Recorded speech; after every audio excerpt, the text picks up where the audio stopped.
So MPC Sample, the cool little sketchpad for sample-based beats, but to expand them into a proper production, you have to transfer your ideas to a DAW like Ableton Live. And honestly, there is a bit too much friction if you want to do this properly. So today I'm going to be showing you the whole process. Sampling and making a beat on MPC Sample, tracking the parts into Ableton Live, and then I will explain what I did to get from this rough idea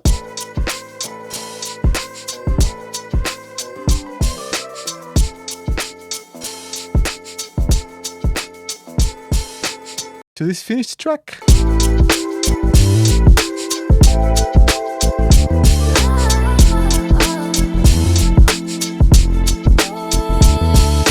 So MPC Sample doesn't have the ability to export individual sounds, and I encountered some problems when tracking the sound in live, but I will show you what I did to solve them. So let's start with the beat making part.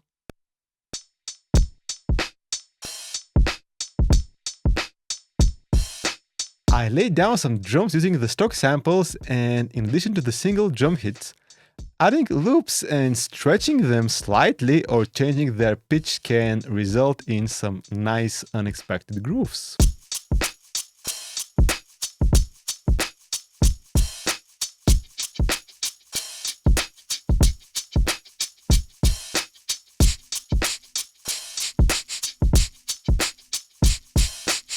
And then I spent a lot of time looking for an inspiring sample that would allow me to build upon and serve as the basis of a song.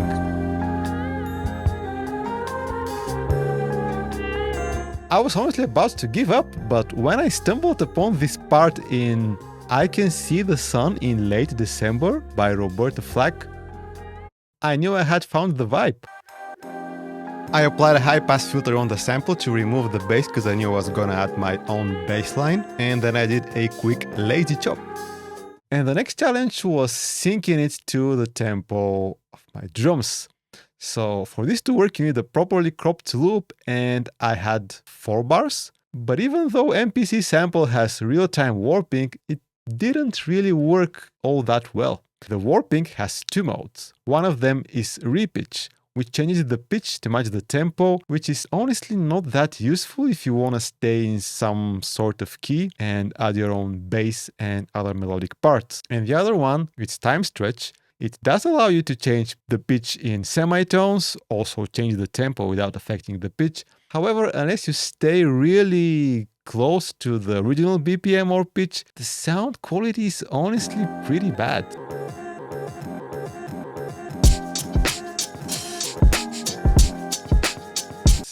More in line with using time stretch as an effect than as a tool to sync your samples. So I ended up just pitching the sample in semitone increments to find the pitch that makes it play mostly in sync while still staying in key.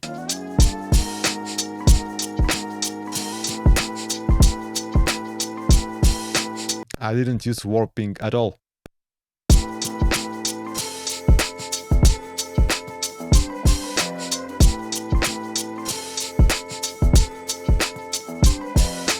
And after the sample chops, I added a bass line from Core Gadget, and I've explained the setup for using the iPad as a sound module in my previous video, and I will link it in the description down below.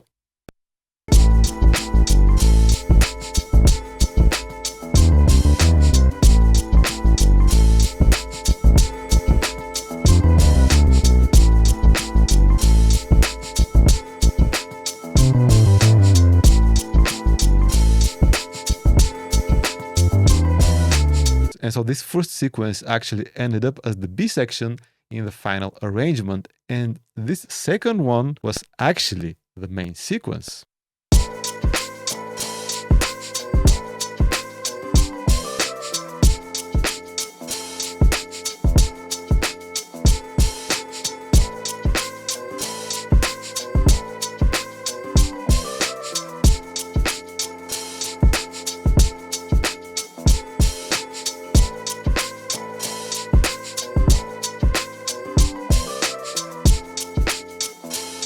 So again, after the sample chops, I added a bass line.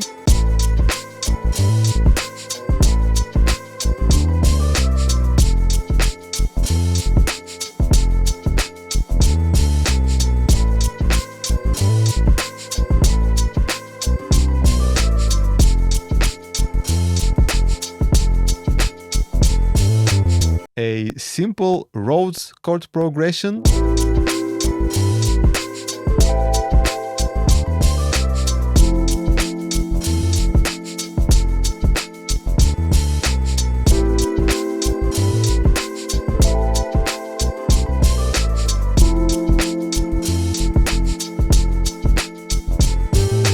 A super simple one-note pad.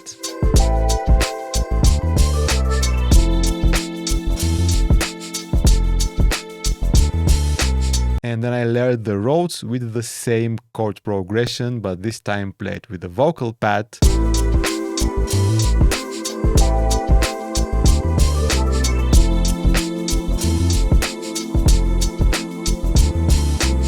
And also this very simple synth lick.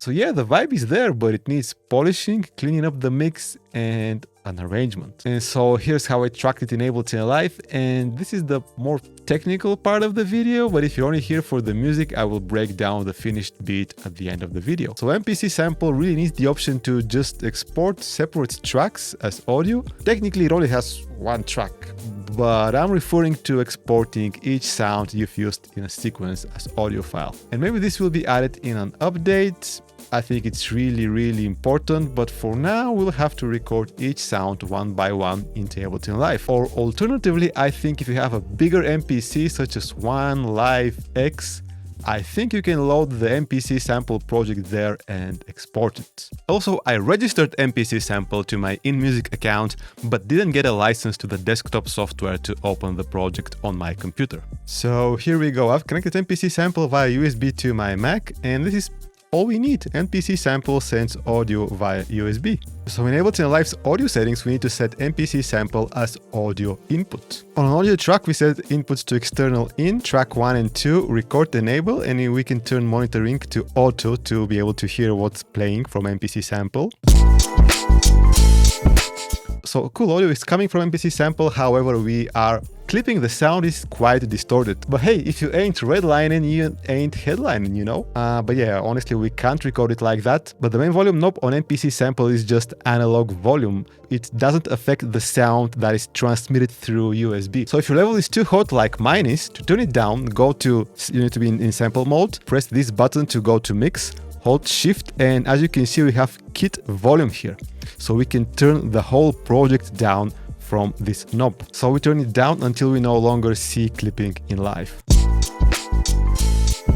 Also, it's not a bad idea to disable the master compressor. I think I've already done this. Shift, pad 5, which is compressor. It really doesn't sound very good in my humble opinion, and the color option just makes it sound even worse overall. Just very thin sound. I would just avoid using it. Okay, cool. So now we need to sync the MPC sequencer to live sequencer, and here's where things get a bit tricky. So on MPC Sample, hold Shift, pad 8, MIDI config. MIDI port should be set to USB, MIDI sync out, set to MIDI clock. So in Ableton Live, we go to the tempo and MIDI tab in settings, and here under input ports, where it says MPC Sample, tick the sync option. This external button up here appears. We need to click that, and when we press play on MPC Sample, Ableton Live starts playing in sync. So now we need to mute basically all sounds on our MPC Sample project, unmute them one by one, and record each one to its separate audio track. Okay, so I'll just unmute the kick,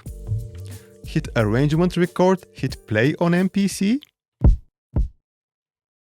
So our kick is recorded, we should be good, right? However, we are not, because if we zoom closely, we can see that the recording is slightly delayed. Very slightly, and this is caused by MIDI delay, and this is the first problem that we face here. The delay seems to be about 4.6 milliseconds. This will also depend on your buffer size. Man, we go back to the tempo and MIDI settings, click this arrow next to MPC Sample's input ports, and we need to adjust the MIDI clock sync delay so that the recording is lined up with the sequencer. Let's try minus 4.6. I think it's about right. Let's try recording once again. And now if we zoom in, we no longer have this MIDI delay. Okay, cool, one problem solved, but there was another one, and this was MIDI jitter. Just pay attention to the tempo in Ableton Live as I record this second track.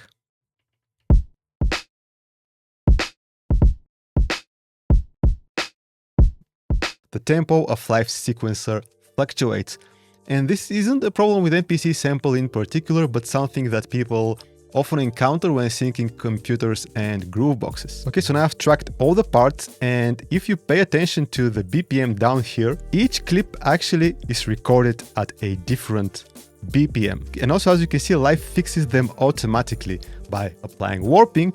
However, this may result in slight artifacts. And they may be hard to hear, but it just doesn't sound as good as the sound coming straight from MPC.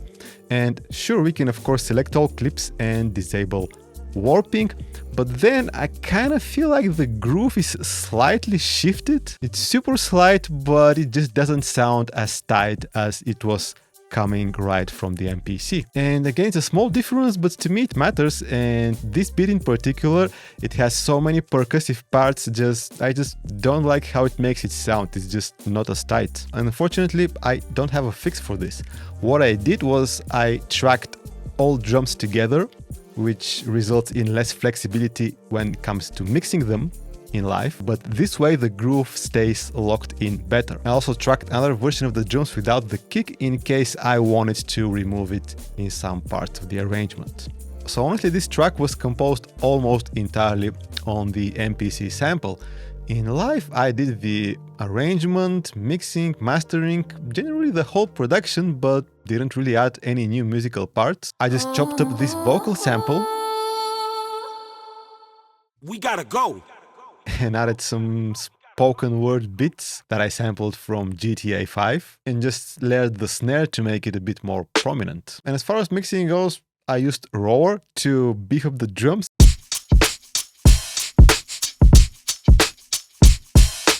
and also to tighten and saturate the bass.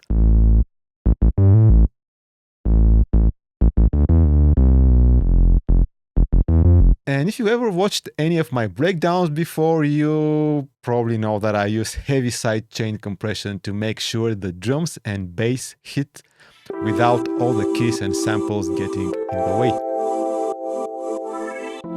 And to get it all sounding loud and clean, I used the Clarity, EQ and Maximizer from Ozone 12. And so let's hear the final result.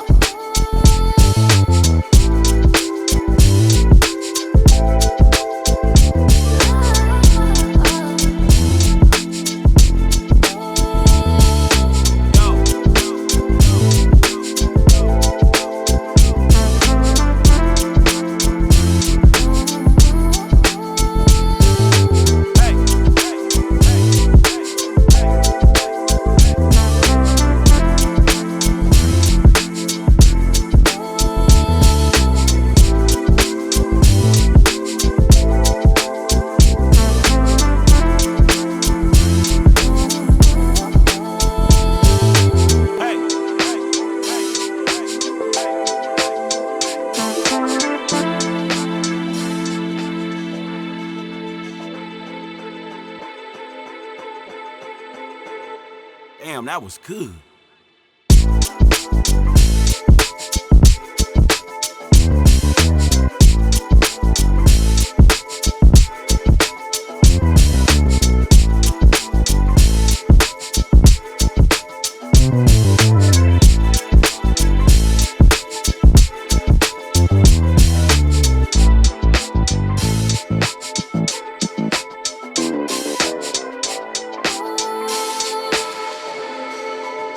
Gotta go.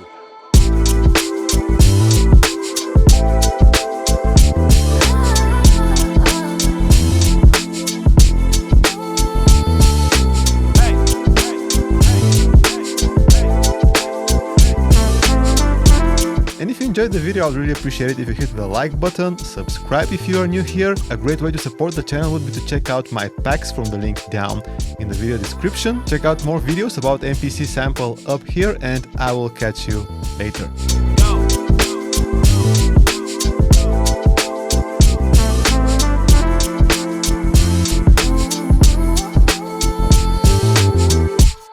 Damn, that was good.